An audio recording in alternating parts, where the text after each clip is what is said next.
Okay, great. And also we have Sam Cushion on, as you heard before, who can offer a little bit of musical expertise on this as well. Sam, are you willing to take a day off from taking a day off and do a little bit of music work on Labor Day? Do we have your permission? Absolutely. Okay, so Patrick, I actually saw you tweeting, or I saw your tweet retweeted by, I think, the Hunger Games Trilogy fan site or Hunger Games Network, but you have a blog, a music blog called Sound Called Music, and you wrote a fantastic post sort of analyzing the Mockingjay call from a more, I don't know what to call your point of view, but a more of a musical expert's standpoint, I guess you would say. So why don't you just, briefly tell us what your analysis sort of consisted of? Well, when I first kind of was listening to this, I was really excited for the trailer like everybody else. And so I just went in and listened and watched and listened to the trailer, and the thing I noticed the most from the whole entire trailer was those 4 notes at the end.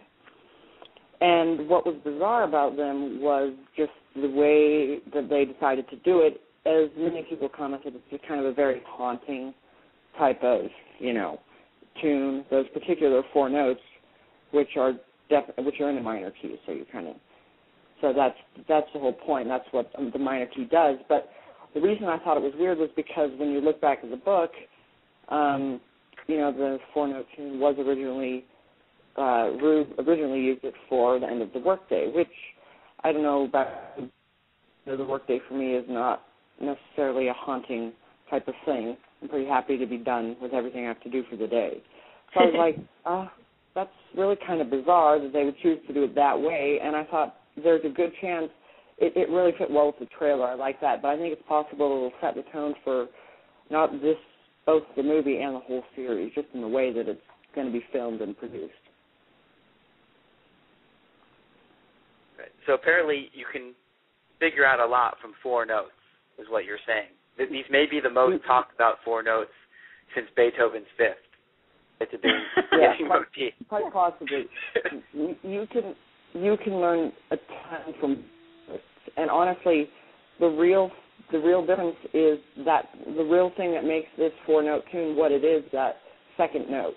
Because the second note is that note that makes it a minor instead of the major, and the minor is what kind of gives it its edge, and it kind of, makes you, if you were sitting in a chair at night by the fire and you heard those 4 notes just ring out of nowhere, you'd probably be a little bit spooked. But if you change that to a major, just that one note, and you moved it up just a little bit and changed it to a major, it wouldn't so much be a spooky sound. It would just be kind of I wonder where that came from. So it's just that one little thing just makes all the difference. Yeah, I completely agree with you. And let's actually listen to that right now, and then maybe Sam can add some of his feedback.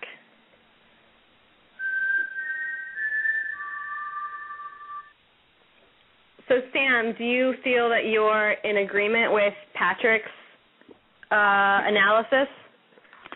Oh yeah, absolutely. Like you said, that second that minor note's kind of what sets the whole mood for those 4 notes in general, given that spooky kind of theme throughout the whole thing. Yeah, and I think, Sam, it's unbelievable, how 4 notes can make a difference. Obviously, a lot had to do with the timing of the teaser, too, and I guess the homage to Rue in itself. But I don't know. I think the fact that we're on a show on, the top weekly podcast, I guess you could say, talking about this, is a sign that they've accomplished their goal in starting conversations, and that someone like Patrick is writing an article about this. Let me ask, we'll go to Shylah over there, who I know has been very busy, and I'm so glad she could come on the show. Shylah, what did you think of those 4 notes when you first heard them in the teaser?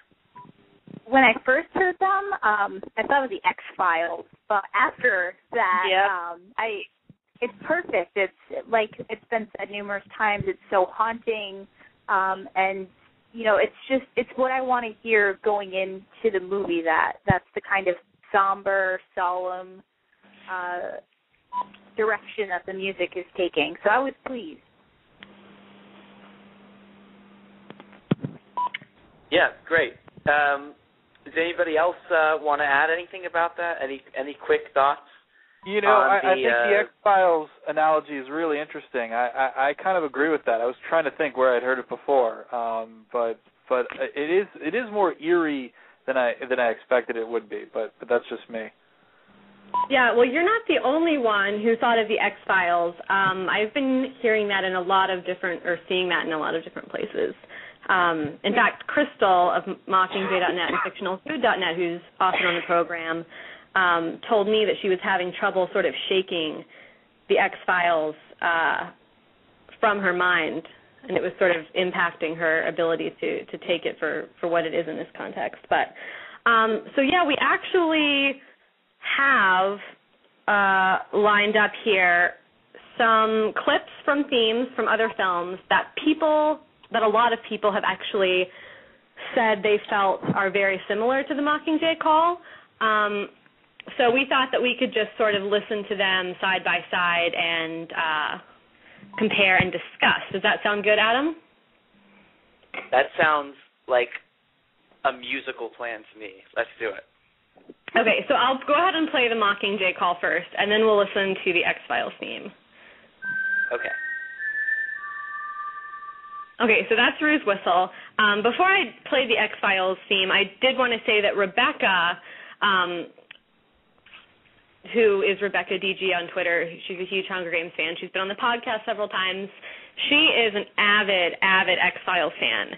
And she told me that she thinks the only similarity between Rue's whistle and the X-Files theme is the tone, because Rue's theme is a call and a beckoning, and the X-Files theme is just there to be eerie and to be a signature for a TV show. So that was her perspective. Okay, so let's listen to the part. This is just like 15 seconds of the X-Files theme.